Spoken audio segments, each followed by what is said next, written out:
What if the greatest tragedy in history wasn't caused by greed or war or even hatred? What if it was caused by perfection? Tonight's story imagines a world where humanity solved every problem it ever faced, only to discover that paradise can ask impossible things of ordinary people. Welcome back, everybody, to the Sounds of Stories. I'm Bobby Garrison, and tonight we're stepping into the reimagining of Kurt Vonnegut's unforgettable classic, 2BR02B. Now, let the pages turn. Everything was perfect. Not better, not almost, but perfect. Disease had vanished. Hunger had become a museum exhibit. War existed only in history books that children struggled to believe. No one grew frail. No one watched loved ones fade away. Bodies endured. Minds remained sharp. Time itself had become little more than an accounting exercise. The average American was 212 years old. For generations, humanity had dreamed of building heaven on earth. Well, it finally had. And like most dreams granted too completely, it came with the price tag no one had expected. At 11 o'clock on an ordinary Tuesday morning, Edward K. Welling Jr. walked into the waiting room of Chicago's Lying-In Hospital. He was 56 years old, which in this world made him practically a child. He was also about to become a father, and he looked like a man carrying a weight that no human being should ever have to bear. He lowered himself into a chair designed by committee to be perfectly comfortable. He leaned forward, rested his elbows on his knees, buried his face in his hands, and remained there. Hours passed. No one hurried him. In a perfect world, there was very little left to hurry toward.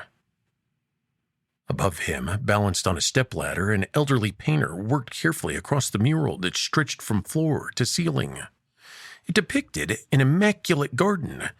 Every flower perfectly tended, every hedge perfectly trimmed, every gardener smiling. The workers wore spotless white uniforms, each face copied from an actual employee of the Federal Bureau responsible for maintaining humanity's perfect balance. The painter had faithfully reproduced every one of them. He had stopped enjoying the assignment somewhere around the third face. He was old, truly old enough to remember when the world had been, as he'd like to say, lousy. Back when people grew sick, back when they starved, back when they buried children, back when tomorrow was never guaranteed. Sometimes he wondered whether those people had understood something that perfection had quietly erased. He stepped back from the mural. Beneath it hung a polished brass plaque. He hadn't chosen the title, he'd protested it in writing. It read, "The Happy Garden of Life." "It's a nice garden," the painter muttered. The room offered no reply. Edward Welling was somewhere else entirely. But now, to understand what happened next, you need to understand the arithmetic. And it's not complicated arithmetic. It's the sort of arithmetic that every child learned before they were old enough to question it. In a world where no one dies, no one can be born.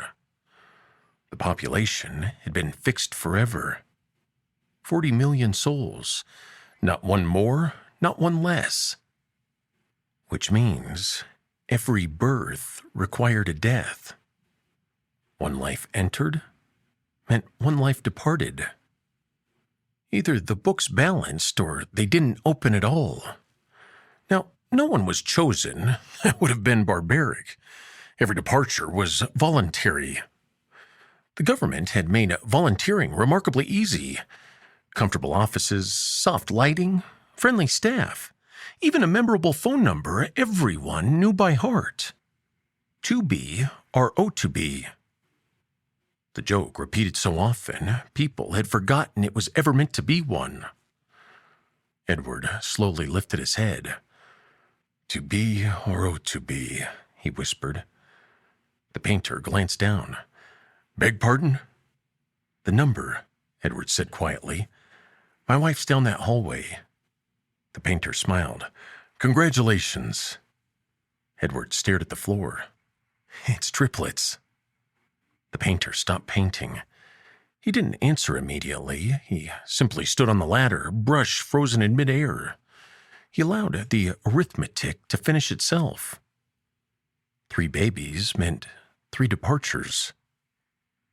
And Edward had secured only 1 volunteer. His grandfather, a cheerful old man who had signed the papers himself over supper, smiling with the calm generosity of someone clearing his plate before dessert. 1 volunteer, 3 children. So, the painter said softly, they're letting you choose.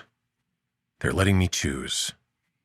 He spoke the words as though they belonged to someone else. Then he lowered his head once more. Above them, every gardener in the happy garden of life continued smiling. And at that time, somewhere down the corridor, a door opened. Mr. Welling? The nurse's voice was warm, professional, and joyful. Your wife is asking for you. Edward didn't move. Down the hallway, he heard the nurse say, Your wife is asking for you. And he remained exactly where he was. And eventually, the door closed again, quietly, politely, as everything in that building seemed to do. A moment later, the elevator chimed. A woman stepped out wearing a crisp purple uniform. Everyone recognized the color. It belonged to the Federal Bureau of Termination. She carried a small case beneath one arm and a clipboard beneath the other. She looked barely 30. But as we know, looks can be deceiving.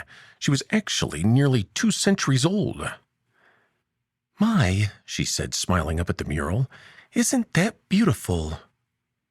The painter didn't answer. She pointed toward one of the smiling gardeners. That's Dr. Hitz. Another. And Miss Abrams from Intake. She'll absolutely love this. It's called the Happy Garden of Life, the painter said. What a lovely title. So they tell me.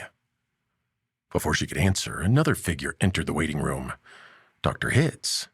He was impossible to ignore, towering, broad-shouldered, rosy-faced, nearly 240 years old. He'd delivered thousands of babies. His laugh alone could fill the hallway. The mural delighted him. There I am. The painter nodded. There you are. Dr. Hitz stepped closer. You know what people misunderstand about gardens? He gestured toward the painting. They think gardens are about growing. They aren't. Any weed could grow in the garden, but a garden is about choosing. He tapped one of the painted gardeners, filling a hole. Somebody has to decide what belongs. He turned toward Edward. Mr. Welling. His expression softened. Congratulations. All 3 babies are perfectly healthy. Edward finally looked up. Miss Rennick is here for your grandfather. He had some salmon. He seems wonderfully happy. Then came the sentence Edward had been dreading. You've completed the counseling. You understand the law. 1 volunteer, 3 births. Dr. Hitz rested a reassuring hand on Edward's shoulder. We simply need you to tell us which child you'd like us to keep. Silence. Even Miss Rennick stopped writing. You don't have to answer immediately, Dr. Hitz said. Edward slowly stood. I already know. The room held its breath. I've made my decision. There's no good way to tell what happened next.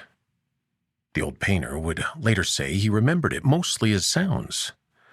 Dr. Hitz smiled with the quiet confidence of a man who had welcomed thousands of children into the world. There we are, he said gently.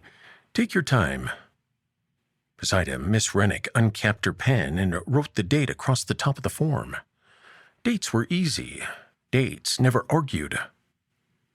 The painter turned back toward the mural. For 11 months, he had told himself he was only painting a wall, nothing more. He lifted his brush toward an unfinished corner of blue sky. Behind him, Edward Welling drew one slow, steady breath. Dr. Hitz waited patiently. Miss Rennick stood with her clipboard held against her chest.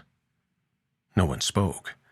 The only sound in the room was the faint scratch of bristles across fresh paint. "Mr. Welling," Dr. Hitz said one last time, "which child?" Edward closed his eyes. When he opened them, his decision had already been made. The painter never turned around. He was facing the mural when everything happened behind him.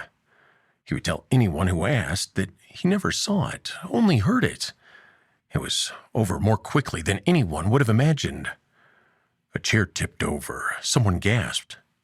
Then, silence. Somewhere down the hallway, a machine measuring something made its familiar, pleasant tone. And everything happened right on schedule. The arithmetic worked. 3 vacancies had been required. 3 vacancies had been created. The books balanced.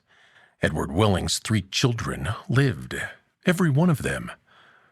No one could find a law that had been broken. That was the terrible brilliance of it. Edward hadn't defeated the system. He had simply followed it to its inevitable conclusion. The painter finally climbed down from his ladder. The waiting room was empty now. Above him, every gardener in the happy garden of life continued smiling. Every flower remained perfect, every row perfectly straight. For nearly 2 centuries, the painter had believed that he was preserving a garden. But, standing beneath his own mural, he finally understood the truth. Gardens don't choose where rows begin. People do. Every smiling gardener he had painted, every weed they had pulled, every empty place they had filled, had simply been following lines someone else had drawn. They weren't choosing, they were maintaining someone else's choice. The painter looked at the mural for a long time. He thought about dragging one black stroke across the entire wall.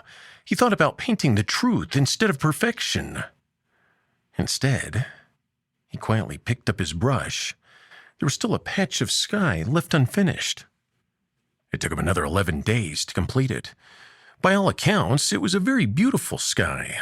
He had never explained why he stayed. The bureau never came for him. And the mural still hangs on the 7th floor of the Chicago Lion Hospital. Every gardener still smiles. Every row remains perfectly straight. And beneath it are the words, "The Happy Garden of Life." And there you have it, everyone. A story about perfection and the terrifying cost of believing every problem can be solved. Kurt Vonnegut never asked whether humanity could build a perfect world. He asked something far more unsettling. What would we be willing to sacrifice to keep it? Sometimes the hardest choices aren't between good and evil. They're between 2 things we love equally. Now, if the story gave you something to think about, I'd love to hear your thoughts in the comments. And for more classic stories, original mysteries, and cinematic reimaginings, be sure to subscribe to The Sounds of Stories. And you can visit thesoundsofstories.com, where you'll find links to everything we create, including more than 50 audiobooks available on Audible.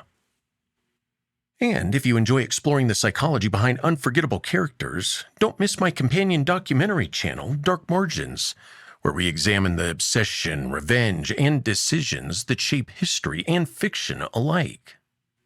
And that'll just about do it, everyone. Thank you for spending your time here with us, The Sounds of Stories. We hope you'll join us again for another adventure.